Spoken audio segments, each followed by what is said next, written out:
ಆಮೇನ್. ದೇವರ ಪರಿಶುದ್ಧ ನಾಮಕ್ಕೆ ಸ್ತೋತ್ರ ಉಂಟಾಗಲಿ. ಈ ಮುಂಜಾನೆ ವೇಳೆಯಲ್ಲಿ ವಾಕ್ಯವನ್ನು ಧ್ಯಾನಿಸೋಣ. ಜ್ಞಾನೋಕ್ತಿಗಳು 18ನೇ ಅಧ್ಯಾಯ 21ನೇ ವಾಕ್ಯ. ಜೀವನ ಮರಣಗಳು ನಾಲಿಗೆಯ ವಶ, ವಚನ ಪ್ರಿಯರು ಅದರ ಫಲವನ್ನು ಅನುಭವಿಸುವರು. ಆಮೇನ್.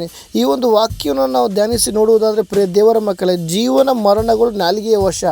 ಇದನ್ನು ನಾವು ಮಾತಾಡುತ್ತಿರುವಂಥ ಮಾತು ಒಬ್ಬರ ಜೀವನ ಮರಣ ಇವೆರಡೂ ನಮ್ಮ ಮಾತಿನಲ್ಲಿ ನಿಂತಿದೆ. ಯಾಕಂದರೆ ನಾವು ಮಾತಾಡುವಂಥ ಮಾತು ಒಬ್ಬ ಹೃದಯವನ್ನು ಸಂತೈಸುವಾಗಿರಬೇಕು. ಒಬ್ಬ ವ್ಯಕ್ತಿ ಹೃದಯ ಸಂತೈಸುತ್ತೆ, ಒಬ್ಬರನ್ನ ಬಲಪಡಿಸುವಂಥ ಮಾತು ನಮ್ಮದಾಗಿರಬೇಕು. ಉದಾಹರಣೆ, ಕೆಲವರು ಮಾತಾಡಿರುತ್ತೆ, ಹೃದಯ ಹೊಡೆದೋಗೋ ಥರ ಮಾತಾಡ್ತಾರೆ.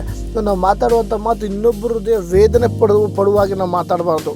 ಅದಕ್ಕಾಗಿ ಇನ್ನೊಬ್ಬರು ನಾವು ಬೇಜಾರಾಗೋ ರೀತಿ ಮಾತಾಡ್ತಿದ್ದೀವಿ, ಇನ್ನೊಬ್ಬರು ಹೃದಯ ನಮ್ಮ ಮಾತಿಂದ ನೋವಾಗ್ತಿದೆ, ಅವ್ರು ದುಃಖ ಪಡ್ತಾ ಇದ್ದಾರೆ ಅಂದರೆ ನಮ್ಮ ಹೃದಯದಲ್ಲಿ ಅವ್ರ ಮೇಲೆ ಒಂದು ಕೆಟ್ಟ ಆಲೋಚನೆ ಬಂದ್ಬಿಡುತ್ತೆ. ಅವ್ರ ಮೇಲೆ ಬೇಡವಾದ ಚಿಂತೆಗಳು ನಮಗೆ ಬರುತ್ತೆ, ಅಥವಾ ಅವ್ರ ಮೇಲೆ ತಪ್ಪಾದ ಅಭಿಪ್ರಾಯಗಳು ಬರುತ್ತೆ, ಅಥವಾ ಬೇರೆಯವ್ರ ಮೇಲೆ ಒಂದು ತಪ್ಪಾದ ಸಂದೇಹಗಳು ಈ ರೀತಿ ಹೊಟ್ಟೆ ಹುರ್ಕೊಳೋದು, ಈ ಥರ ಕಾರ್ಯಗಳು ನಮ್ಮ ಜೀವಿತದಲ್ಲಿ ಬಂದಾಗ ಏನಾಗುತ್ತೆ, ನಾವು ಒಬ್ಬರು ಹೃದಯ ಎದುರುಗಡೆ ಇರುವಂಥ ವ್ಯಕ್ತಿ ಹೃದಯದಲ್ಲಿ ನೋವು ಆಗುವಾಗೆ ನಾವೇನು ಮಾಡ್ತೀವಿ, ಮಾತಾಡ್ತೀವಿ.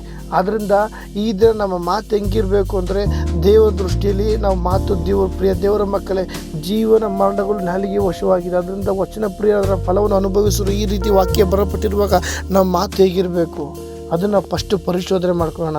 ಯಾಕಂದರೆ ಈ ಒಂದು ಉದಾಹರಣೆ ನೋಡುವುದಾದರೆ, ಪ್ರಿಯ ದೇವರ ಮಕ್ಕಳೇ, ಹೊರಗಡೆಯಿಂದ ಬರುತ್ತಲ್ವ, ಹೊರಗಡೆಯಿಂದ ಒಂದು ಹೋರಾಟ ಬರ್ತಿದೆ ಅಂದರೆ ಅದರಿಂದ ಒಂದು ಆಶೀರ್ವಾದ ಇದೆ. ಅದೇ ಈಗ ನಾನು ಇಷ್ಟೊತ್ತು ಏನೇನು ಹೇಳಿದೆ, ಹೊಟ್ಟೆ ಕಿಚ್ಚು ಚಿಂತೆಗಳು, ಒಬ್ಬರು ನೋಡಿ ತಪ್ಪಾದ ಅಭಿಪ್ರಾಯ, ಇವೆಲ್ಲ ಬಂದು ಹೃದಯದ ಹೊರಗಡೆಯಿಂದ ಬರುವಂಥ ಇದು ಆಲೋಚನೆ ಕಾರ್ಯಗಳು. ಈ ಹೃದಯದಿಂದ ಹೊರಗಡೆಯಿಂದ ಬರುವಂಥ ಕಾರ್ಯಗಳು ಏನು ಮಾಡ್ತವೆ, ನಮ್ಮನ್ನು ದೇವರಿಂದ ದೂರ ಎಳ್ಕೊಂಡು ಹೋಗಕ್ಕೆ ಮಾಡುತ್ತೆ. ನಾವು ಅದಕ್ಕಾಗಿ ಇದನ್ನು ನಾವು ಬಿಟ್ಟುಕೊಡಬಾರ್ದು.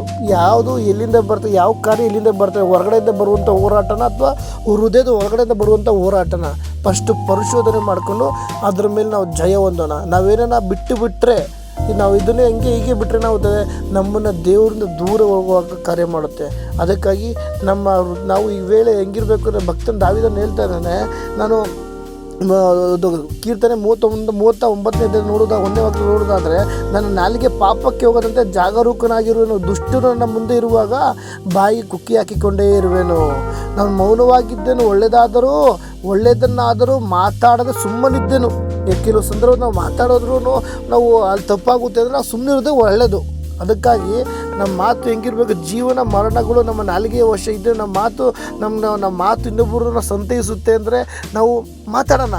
ಇನ್ನೊಬ್ರು ಹೊಡೆದೋಗೋ ಥರ ನಾವು ಮಾತಾಡ್ತಿದ್ರೆ ನಮ್ಮನ್ನು ನಾವು ಕ್ರಮೀಕರಿಸ್ಕೊಳ್ಳೋಣ. ಯಾಕಂದ್ರೆ ನಾನು ಆವಾಗಲೇ ಹೇಳಿದೆ, ಹೃದಯಗಳು ಅಂತ ಬರುವಂಥ ಕಾರ್ಯ ಏನು ಮಾಡ್ತೆ, ನಮ್ಮನ್ನ ದೇವರಿಂದ ದೂರ ಎಳ್ಕೊಂಡು ಹೋಗೋಂತ ಮಾಡ್ತೆ. ಅದು ಹೊರಗಡೆಯಿಂದ ಬರುವಂಥ ಒಂದು ಹೋರಾಟ ಏನು ಮಾಡ್ತೆ, ಅದರ ಹಿಂದೆ ಒಂದು ಆಶೀರ್ವಾದ ಇದೆ.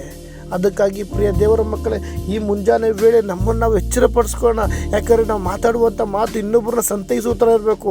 ಆ ಥರ ಇದ್ದರೆ ಮಾತ್ರ ನಮ್ಮ ಜೀವಿತ ದೇವರು ಫಲ ಕೊಡ್ತಾರೆ. ಅದಕ್ಕಾಗಿ ವಚನ ಪ್ರಿಯರು ಅದರ ಫಲವನ್ನು ಅನುಭವಿಸರು. ಈ ದಿನ ದೇವರದಿಂದ ಫಲ ಹೊಂದಿಕೊಳ್ಳಬೇಕು ಅಂದರೆ ನಾವು ಮಾತಾಡುವಂಥ ಮಾತು ಯಾವ ರೀತಿ ಇದೆ ಅಂತ ನಾವು ಫಸ್ಟು ಪರಿಶೋಧನೆ ಮಾಡ್ಕೊಳ್ಳೋಣ. ಅದಕ್ಕಾಗಿ ಜೀವನ ಮರಣಗಳು ನಾಲಿಗೆಯ ವಶ.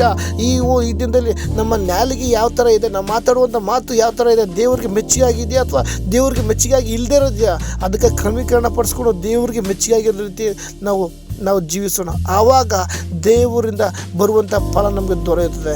ದೇವರಿಂದ ಫಲ ನಾವು ಹೊಂದಿಕೊಳ್ಬೇಕು ಅಂದರೆ ಫಸ್ಟು ನಮ್ಮ ನಾಲಿಗೆ ನಾವು ಕಂಟ್ರೋಲ್ ಮಾಡಿಕೊಂಡು ನಾವು ಮಾತಾಡುವ ರೀತಿ ಮಾತಾಡಬೇಕು. ಹಾಗೆ ಮಾತಾಡಿದ್ರೆ ಮಾತ್ರ ದೇವರ ಕಾರ್ಯ, ದೇವರ ಉದ್ದೇಶ, ದೇವರ ಪದ್ಧತಿ ನಮ್ಮ ಜೀವಿತದಲ್ಲಿ ನೆರವೇರುತ್ತೆ. ಈ ಮುಂಜಾನೆ ವೇಳೆಯಲ್ಲಿ ನಾವು ಈ ಒಂದು ವಾಕ್ಯ ಮುಖಾಂತರ ದೇವರು ನಮ್ಮೆಲ್ಲರನ್ನು ಬಲಪಡಿಸಿ ಆಶೀರ್ವದಿಸಲಿ. ಆಮೇನ್.